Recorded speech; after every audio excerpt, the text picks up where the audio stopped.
ये बात करते हैं पश्चिम बंगाल की। पश्चिम बंगाल में 7 सीटों पर मतदान होना है, जिनमें बानगांव, बैरकपुर, हावड़ा, उबलेपुर, श्रीराम, हुबली और उसके साथ साथ आरामबाग है। यहां पर अगर हम ओवरऑल व्यू की बात करें, 42 सीटें हैं। टीएमसी ने 43% वोट शेयर के साथ 22 सीटें हासिल की थी। भारतीय जनता पार्टी ने 2019 में 40% वोट शेयर के साथ 18 सीटें हासिल की थी। मैं कांग्रेस की यहां चर्चा नहीं कर रहा, क्योंकि इस बार के चुनाव में शायद कांग्रेस कहीं दिखाई ही नहीं दे रही। एक सीट से ज्यादा कांग्रेस का अस्तित्व वहां पर बड़े पैमाने पर दिख नहीं रहा।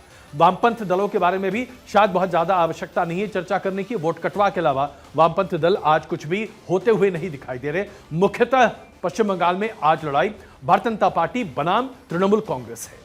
अब इसमें 20 मई को जिन सीटों पर मतदान होना है, उसमें तृणमूल कांग्रेस की 4 सीटें हैं, भारतीय जनता पार्टी की 3 सीटें। और यहां पर मैं आपके सामने इस बात को रखना चाहूंगा कि आज भारतीय जनता पार्टी के पास चुनौती यह है कि वो अपनी इन 3 सीटों को कैसे मेंटेन करके रखे। और आप देखिए, इसी की वजह से बड़े पैमाने पर पश्चिम बंगाल में कैंपेन भी हुआ है। भारतीय जनता पार्टी ने सीएए के मुद्दे को बड़े पैमाने पर सामने प्रचारित किया है, और वो इसलिए क्योंकि यहां पर करीबन 18 लाख मतदाता हैं जो मतवा समाज से संबंधित हैं, जिसमें से 5.5 लाख ऐसे लोग हैं जो बांग्लादेश से भारत आए, लेकिन अभी तक उनकी सिटीजनशिप को लेकर बहुत सारा असमंजस है। 14 सर्टिफिकेट बांटे गए हैं, 300 और सर्टिफिकेट बांटे जाएंगे उन लोगों को जिनको सीएए कानून के तहत भारतीय नागरिकता दी गई है। अब सवाल यह उठता है कि क्या मतवा समाज का वोट इतना महत्वपूर्ण है कि उसके आधार पर सीएए के दम पर भारतीय जनता पार्टी अपनी जीत हासिल कर लेगी? एक बात यहां पर नोट करने वाली है, भारतीय जनता पार्टी ने 2019 में एनआरसी का बहुत बड़ा मुद्दा उठाया था, और यह बात किसी और ने नहीं, उस वक्त अमित शाह जी ने कही थी। बीते 5 सालों में एनआरसी के मुद्दे पर भारतीय जनता पार्टी ने बंगाल में एक भी टिप्पणी नहीं की है। यहां तक कि असम में भी इस पर कोई टिप्पणी नहीं हुई है। और जहां तक मैं बंगाल की राजनीति को समझता हूं, एनआरसी का मुद्दा बंगाल में बहुत महत्वपूर्ण था, खास करके हिंदू वोटर के लिए। अब इस मुद्दे पर भारतीय जनता पार्टी की चुप्पी बहुत सारे सवाल खड़े करती है। इसलिए मैंने कहा कि भारतीय जनता पार्टी को आज एक बहुत बड़ी मुश्किल से गुजरना पड़ रहा है, जहां अपनी सीटों को बचाना उसके लिए प्राथमिकता है। इसके साथ साथ भारतीय जनता पार्टी ने पिछले चुनाव में SC/ST वोट बैंक पर जो सेंध लगाई थी, क्या वो लाभार्थी वर्ग आज भारतीय जनता पार्टी के पास पहुंचेगा? क्योंकि राज्य के स्तर पर लक्ष्मी योजना अपने आप में तृणमूल कांग्रेस के लिए वो रामबाण है, जिसके आधार पर ममता बनर्जी महिला वोटर पर बड़े पैमाने पर आश्वस्त हैं। और अगर आप पोलिंग परसेंटेज देखेंगे तो यह बताता है कि पश्चिम बंगाल में आज पोलिंग परसेंटेज इतना बढ़ा हुआ है कि इसका फायदा बड़े पैमाने पर टीएमसी को हो सकता है। देखिए, कुछ भी हो सकता है बंगाल में।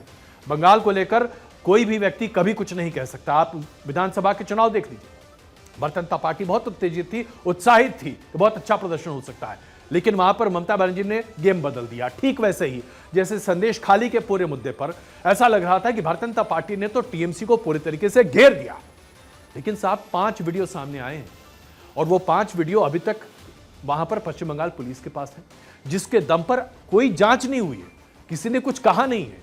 ना ही सबसे बड़ी बात है, इसकी सत्यता के बारे में कोई चर्चा कर रहा है। लेकिन पूरे बंगाल में संदेश खाली के मुद्दे पर अब टीएमसी बीजेपी पर हमलावर है। तो मैं बंगाल की छोटी सी स्थिति आपसे समझवा देती।